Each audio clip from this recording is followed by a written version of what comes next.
Bonjour, bienvenue sur la chaîne Décor de jeux et accessoires de cinéma. Dans cette vidéo, je vais vous présenter la confection d'un grimoire. Donc, pour ce grimoire, j'ai eu besoin de certains éléments. Je vais pas passer en revue tout ce qui est crayon, gomme, taille crayon, et règles, équerres, rapporteurs, enfin tout ça, je n'en parle pas. J'estime que ce sont des choses courantes que tout le monde a. Au-delà de ça, il m'aura fallu un livre. Donc, en l'occurrence, là, c'est un Harry Potter.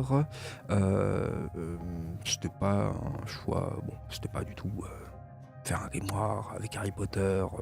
Oh, non, c'est juste que le format du livre me plaisait bien au niveau de l'épaisseur, il était nickel, il était vraiment comme il fallait, il avait la bonne dimension, et étant donné que c'était un livre que j'avais récupéré pour mon fils, je sais plus où, mais bon, j'avais récupéré ça, il ne l'a absolument jamais lu.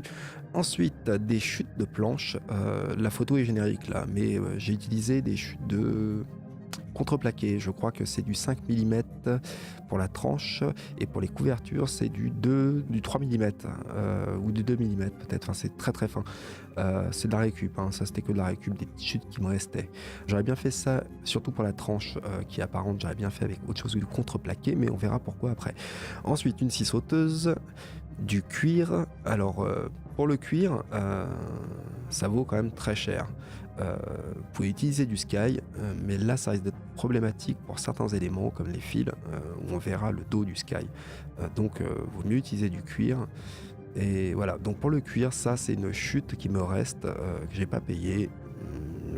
En gros, ça vient de vieux coussins de canapé. C'est un canapé, j'ai des amis qui jetaient ça et j'avais juste récupéré le cuir des coussins qui étaient vraiment usés. Mais voilà, ça permettait d'avoir des chutes de cuir qui m'ont servi pour pas mal de choses. Et c'est fort utile, surtout au prix où ça coûte. Ensuite, un poinçon pour le cuir. Alors, j'appelle ça un poinçon, c'est un truc pour percer le cuir. C'est au dos d'un couteau, la guiole. Bon, voilà, on peut en trouver sur autre chose, hein. Je pense que ça doit se trouver aussi en application toute seule, enfin vraiment sans le couteau. Voilà, bon, moi j'appelle ça un poinçon pour cuir. Si c'est pas le nom, je serais ravi d'apprendre le vrai nom de cet outil. Ensuite, un pinceau large, du papier de verre, un sèche-cheveux, une Dremel, du café en grains, Arabica de préférence, on verra pourquoi. Ensuite, du vernis effet ciré chêne rustique, encore une fois, j'aime beaucoup ces teintes, de la colle à bois et un pinceau qui servira à appliquer la colle à bois, donc pas trop de bonne qualité, pas trop fin, pas trop épais non plus. Pour commencer, j'ai attaqué la tranche du bouquin avec la Dremel. Donc j'ai commencé avec un disque, comme on peut le voir sur la photo là. J'ai attaqué toute la tranche et ensuite après j'ai fini avec une fraise. Donc ça a en gros poncé toute la tranche du bouquin de toutes les pages, au-dessus, sur le côté, en dessous. Voilà, j'ai pas touché à la côté couverture, hein, mais juste les pages. Ce qu'il faut savoir, c'est que le livre il s'est complètement explosé. Enfin, les tranches des pages ont gonflé et le livre qui faisait, je sais pas, peut-être 4 cm d'épaisseur, ouais, 4-5 cm d'épaisseur, s'est mis à faire le triple en épaisseur. C'était assez marrant. Donc là, j'utilise une Dremel. En soi, si vous n'avez pas de Dremel, bon, en soi, une ponceuse peut fonctionner, hein. Je pense qu'une ponceuse devrait faire le boulot. Surtout que le gros du truc a été fait avec la fraise. Ensuite, j'ai préparé une bassine dans laquelle j'ai vidé le paquet de café Arabica. Alors, Arabica ou Robusta, c'est une question d'odeur. Même si le bouquin finira par sentir un petit peu le moisi, le Robusta a une odeur qui est quand même très très forte, que personnellement j'aime pas du tout. Et comme il y a un peu de boulot quand même sur le bouquin par la suite, d'avoir l'odeur de Robusta, ça m'intéressait pas trop, donc j'ai préféré prendre de l'Arabica. C'est un peu plus cher, hein, mais bon, quand on prend du premier prix, le un peu plus cher c'est quoi? C'est peut-être 30 centimes de plus, hein, faut pas... Bon, voilà. Donc je dirais prenez de l'Arabica, l'odeur est quand même beaucoup plus sympa, et même dans le temps, l'odeur restera plus sympa. Donc j'ai renversé du café direct dans une bassine, hein, je l'ai pas filtré, rien, c'est les grains de café direct dans l'eau chaude, et j'ai fait tremper le bouquin, comme on peut le voir. Voilà, je le fais tremper quelques heures, histoire qu'il s'imprègne bien de café, en faisant bouger les pages, hein, pour que le café s'intègre partout entre chaque page. Donc, Après quelques heures, je l'ai sorti de cette bassine et je l'ai posé dans une baignoire histoire qu'il s'égoutte. Et là, faut faire attention parce que le bouquin, il est pas, il est pas en super bon état. Enfin, il peut très facilement se déchirer ou se désagréger. D'ailleurs, prévoyez dans le choix du livre, si vous voulez réitérer une expérience comme celle-ci, faites attention au niveau de la colle utilisée sur la tranche du livre. Là, c'est un livre qui a une dizaine d'années, je dirais. La colle est encore plutôt pas mal. Les livres actuellement, les colles sont moins puissantes. Je pense que c'est parce qu'elles sont moins toxiques, moins nocives sûrement, ou peut-être écologiques, je sais pas. Mais en tout cas, les colles de bouquins il y a plus longtemps, bon, on va dire avant c'était mieux, j'en sais rien. En attendant, pour la colle de bouquin, les anciennes colles étaient quand même beaucoup plus robustes. Et le fait de faire tremper le bouquin, là, il prend un sacré coup. Hein. Les couvertures sont devenues vraiment toutes molles. Elles étaient semi-rigides, hein. Elles étaient souples. Mais là, elles sont devenues complètement...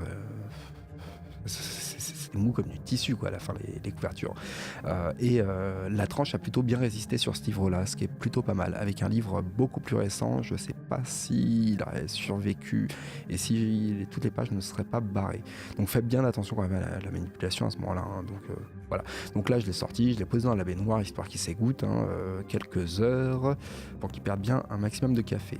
Donc là, on peut voir le bouquin avec la tranche une fois qu'il a bien séché.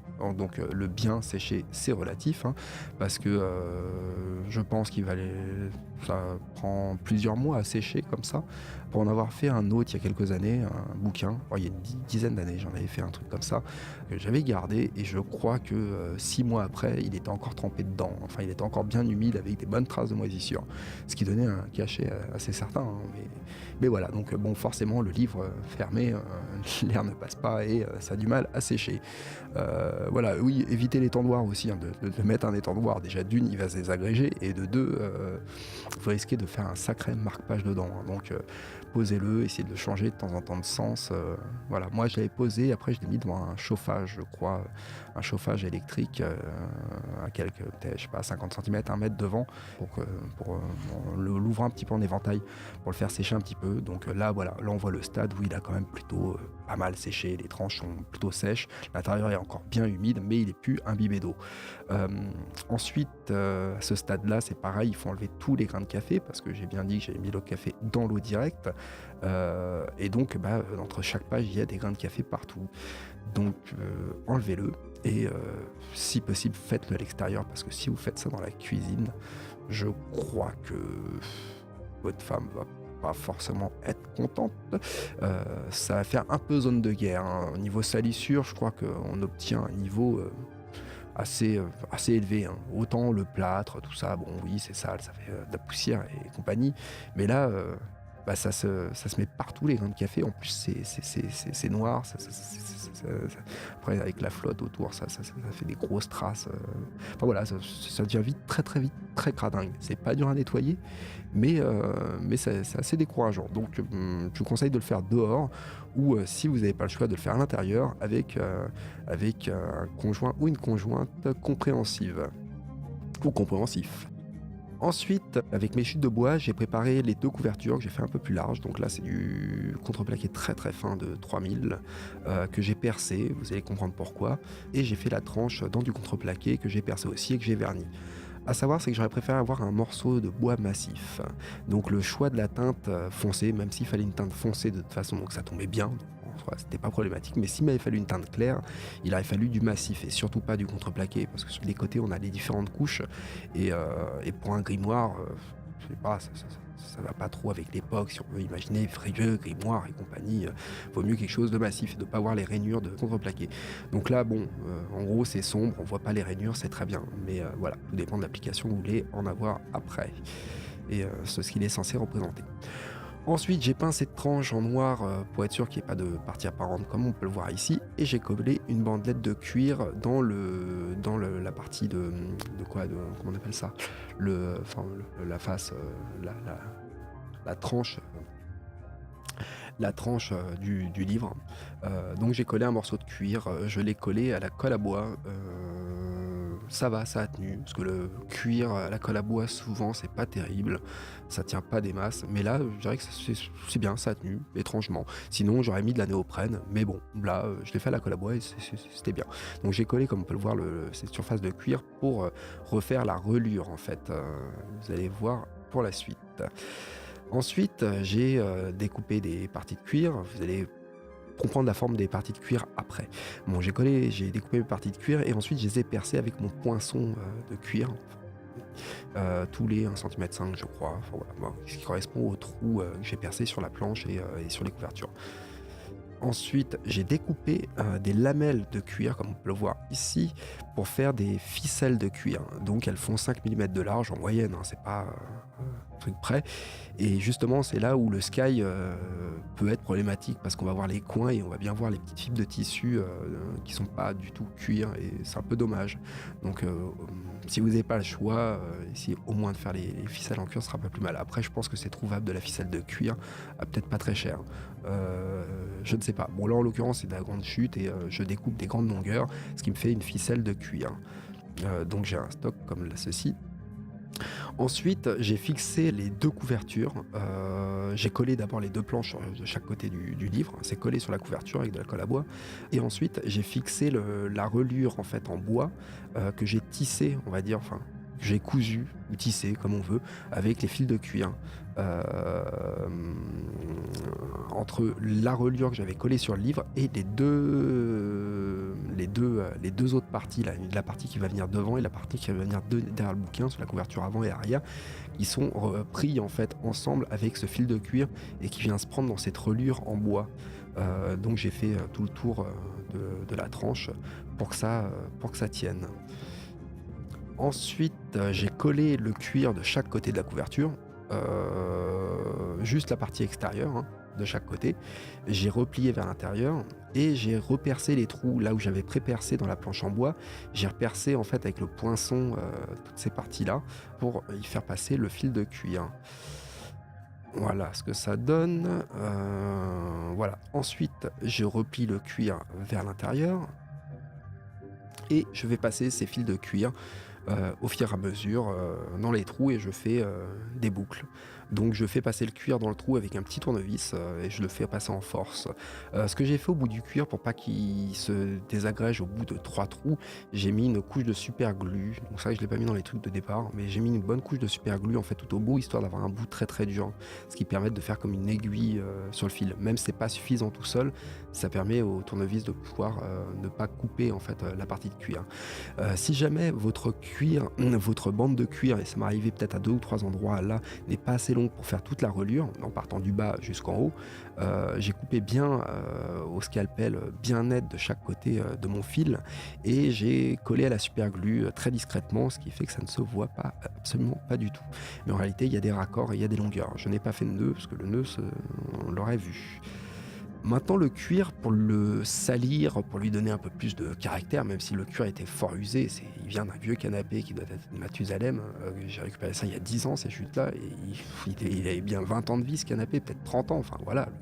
Mais bon, pour lui donner un peu plus de caractère, j'ai fait ce qu'on appelle un lavis, enfin une sorte de lavis avec le vernis. J'ai pris le vernis, je l'ai dilué à l'eau.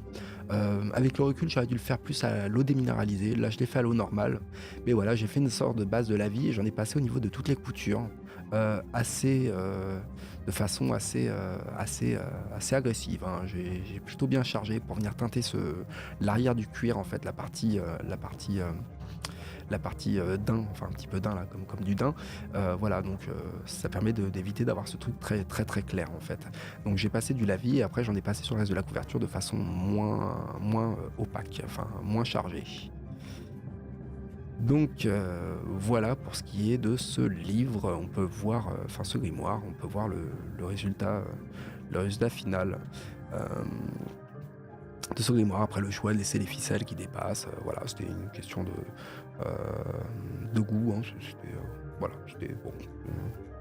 Moi je trouvais que ça collait plutôt pas mal au truc. Si vous avez le temps de le prévoir à l'avance, c'est pas mal du tout, parce que le livre avec la flotte qui va rester dedans va venir encore tacher toutes ces pages dans le temps, dans les semaines qui viennent. Donc voilà, si vous devez le préparer pour 2 jours, enfin 3 jours avant, voilà, ça va être un peu compliqué, ça va être un peu dommage. Déjà, il va être encore bien mouillé et il n'aura pas le petit caractère qu'il faut à l'intérieur, comme on peut le voir là, ces textures. J'ai parlé du sèche-cheveux aussi. Vous pouvez sécher le bouquin au sèche-cheveux et surtout au moment où vous enlevez les grains de café, vous pouvez utiliser un sèche-cheveux assez éloigné et avec un gros pinceau enlever tous les grains de café et le sèche-cheveux va permettre quand même d'enlever pas mal d'humidité dans le livre, ce qui est pas forcément un mal. Pour ce qui est de ce grimoire qui ne fonctionne pas, parce que il ne fonctionne pas, il n'envoie pas de sort, rien. Ou on peut essayer d'envoyer des sorts, mais il ne marche pas. D'ailleurs, si quelqu'un a la technique pour faire le grimoire qui fonctionne, je suis preneur. Avec des sorts qui fonctionnent, je suis 2 fois preneur. N'hésitez pas à m'en faire part, hein. Je serais fortement heureux. Pour ce livre, au niveau du coût, ça peut coûter cher parce que s'il faut du cuir, il faut l'acheter, ça va, voilà. Maintenant, c'est de la récup, ça va. Ça va coûter un livre. Je dirais que des livres, maintenant, on en trouve en format standard, comme ça, on en trouve facilement et voire gratuitement, voire pour quelques centimes sur une brocante, au pire des cas, hein. Faut pas aller l'acheter 25 balles neuf à la Fnac ou que sais-je, hein. Enfin, ce serait un petit peu dommage. Au niveau du temps, faut, pré... faut prévoir du temps quand même, hein. Ça m'a pris pas mal de temps. Il y a les temps de séchage, bon ça c'est indéniable, mais c'est le séchage, on fait autre chose, donc c'est pas le plus grave. Mais le fait de tisser le cuir dessus, c'est un peu plus long, parce que ça va pas forcément très très vite. De renforcer toute cette reliure, parce que là il a fallu que je renforce la reliure avec cette bandelette de cuir, comme on a vu tout à l'heure, qui est collée, qui est reprise dans la rainure, enfin dans la tranche du livre, etc. Ça prend du temps, faut le calculer, faut le compter, faut bien le couper droit, voilà. Donc il y a quand même pas mal de boulot là-dessus. Ça s'est éparpillé, c'est peut-être sur 2 semaines, hein, si mes souvenirs sont bons, ça peut-être 2 semaines, ça s'est éparpillé.